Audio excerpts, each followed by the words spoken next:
Hello everyone, I hope you all ಚೆನ್ನಾಗಿದ್ದೀರಾ ಅಂತ ಅಂದ್ಕೊಂಡಿದ್ದೀನಿ. Welcome to Chethu's kitchen. ಇವತ್ತಿನ ವಿಡಿಯೋದಲ್ಲಿ ಶೇಂಗಾ ತಾಂಬೂಳಿನ ಯಾವ ಥರ ಮಾಡೋದು ಅಂತ ಹೇಳ್ಕೊಡ್ತಾ ಇದ್ದೀನಿ. ಮುದ್ದೆ ಜೊತೆಗೆ ಇದನ್ನು ತಿಂತಾ ಇದ್ರೆ ಅಮೃತದ ಥರ ಇರತ್ತೆ. ಬೆರಳನ್ನು ಚೀಪ್ಕೊಂಡು ತಿನ್ನಬೇಕು, ಅಷ್ಟು ಟೇಸ್ಟಿಯಾಗಿರತ್ತೆ. ನನ್ನ ಮಕ್ಕಳಿಗಂತೂ ಇದು ಫೇವ್ರೇಟ್ ಅಂತಲೇ ಹೇಳ್ಬೋದು. ರಾತ್ರಿ ಊಟಕ್ಕೆ ಇದನ್ನ ಮಾಡಿದರೆ ಅಮ್ಮ ಬೆಳಗ್ಗೆ ಬಾಕ್ಸಿಗೆ ಕೂಡ ಇದನ್ನೇ ಹಾಕು ಅಂತ ಹೇಳ್ತಾನೆ ನನ್ನ ಮಗ, ಅಷ್ಟು ಇಷ್ಟ ಅವನಿಗೆ. ನಾನಿವಾಗ ಮಾಡೋದು ಹೇಗಂತ ಹೇಳ್ಕೊಡ್ತೀನಿ. ಸ್ಟೋನ್ ಮಾಡಿಕೊಂಡು ಅದ್ರ ಮೇಲೆ ಒಂದು ಪಾತ್ರೆನ ಇಟ್ಕೊಂಡು ಅದಕ್ಕೆ 1.5 ಕಪ್ ಅಷ್ಟು ಶೇಂಗಾನ ಹಾಕ್ಕೊಂಡಿದ್ದೀನಿ. ಇಲ್ಲಿ ನಾನು 4 ಜನಕ್ಕೆ ಆಗುವಷ್ಟು ಮಾಡ್ತಾ ಇದ್ದೀನಿ.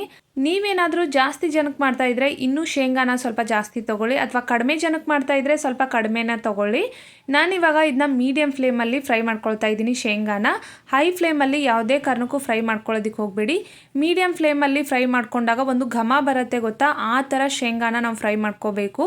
ನೀವೇನಾದರೂ ಶೇಂಗಾನ ಚೆನ್ನಾಗಿ ಫ್ರೈ ಮಾಡ್ಕೊಂಡಿಲ್ಲ ಅಂತಂದರೆ ಶೇಂಗಾ ತಾಂಬೂಳಿ ಅಷ್ಟು ಟೇಸ್ಟ್ ಬರೋದಿಲ್ಲ. ಸೊ ಹಾಗಾಗಿ ಶೇಂಗಾ ತಾಂಬೂಳಿ ಚೆನ್ನಾಗಿ ಟೇಸ್ಟ್ ಬರಬೇಕಂದ್ರೆ ನೀವು ಶೇಂಗಾನ ಚೆನ್ನಾಗಿ ಫ್ರೈ ಮಾಡ್ಕೋಬೇಕು. ಸೊ ಹಾಗಾಗಿ ಮೀಡಿಯಮ್ ಫ್ಲೇಮಲ್ಲಿ ಇಟ್ಕೊಂಡು ಫ್ರೈ ಮಾಡ್ಕೊಳ್ಳಿ. ಇವಾಗ ಶೇಂಗಾನ ಫ್ರೈ ಮಾಡಿ ತೆಗೆದಿದ್ದಾದಮೇಲೆ ಇವಾಗ ಅದೇ ಪಾತ್ರೆನ ಸ್ಟೋವ್ ಮೇಲೆ ಮತ್ತೆ ಇಟ್ಕೊಂಡು ಸ್ವಲ್ಪ ಎಣ್ಣೆನ ಹಾಕ್ಕೊಂಡು ರುಚಿಗೆ ತಕ್ಕಷ್ಟು ನಾನು ಗ್ರೀನ್ ಚಿಲ್ಲಿನ ಇಲ್ಲಿ ಫ್ರೈ ಮಾಡ್ಕೊಳ್ತಾ ಇದ್ದೀನಿ. ಇವಾಗ ಇದು ಕಂಪ್ಲೀಟಾಗಿ ಫ್ರೈ ಮಾಡ್ಕೊಂಡಿದ್ದಾದಮೇಲೆ ಇದಕ್ಕೆ ಅರ್ಧ ಗಡ್ಡೆಯಷ್ಟು ಬೆಳ್ಳುಳ್ಳಿನ ಸಿಪ್ಪೆ ಸುಲಿದು ಹಾಕ್ಕೊಂಡಿದ್ದೀನಿ.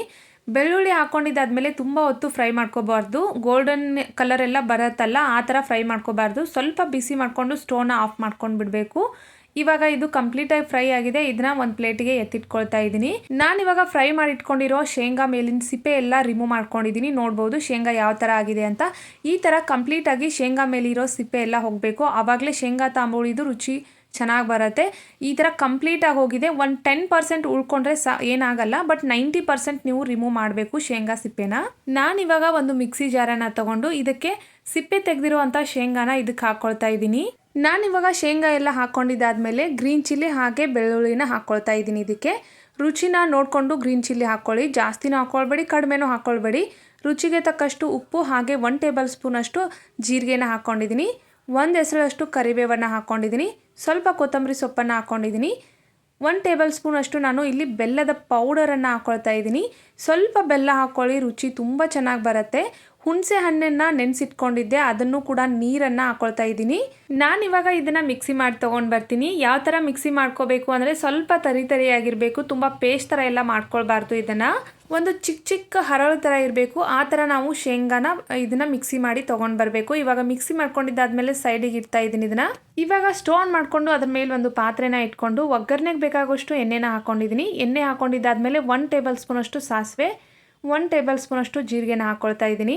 1 ಎಸಳಷ್ಟು ನಾನಿಲ್ಲಿ ಕರಿಬೇವನ್ನು ಹಾಕ್ಕೊಳ್ತಾ ಇದ್ದೀನಿ. ಸಾಸಿವೆ, ಜೀರಿಗೆ ಹಾಗೆ ಕರಿಬೇವು ಎಲ್ಲ ಚಟಪಟ ಅಂದಮೇಲೆ 1 ಈರುಳ್ಳಿಯನ್ನು ಹಾಕ್ಕೊಳ್ತಾ ಇದ್ದೀನಿ.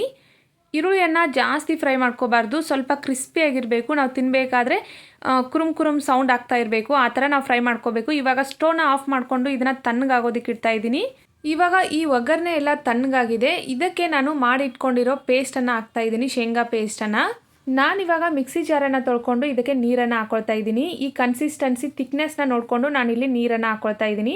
ತುಂಬ ಜಾಸ್ತಿನೂ ಅಲ್ಲ, ತುಂಬ ಕಡಿಮೆ ಅಲ್ಲ, ಆ ಥರ ಹಾಕ್ಕೊಂಡ್ಬಿಟ್ರೆ ಮೇಲೆ ಸ್ವಲ್ಪ ಕೊತ್ತಂಬರಿ ಸೊಪ್ಪನ್ನು ಹಾಕ್ಕೊಂಡ್ಬಿಟ್ರೆ ಮುಗ್ದೋಯ್ತು, ಶೇಂಗಾ ತಾಂಬೂಳಿ ರೆಡಿ ಆಯಿತು.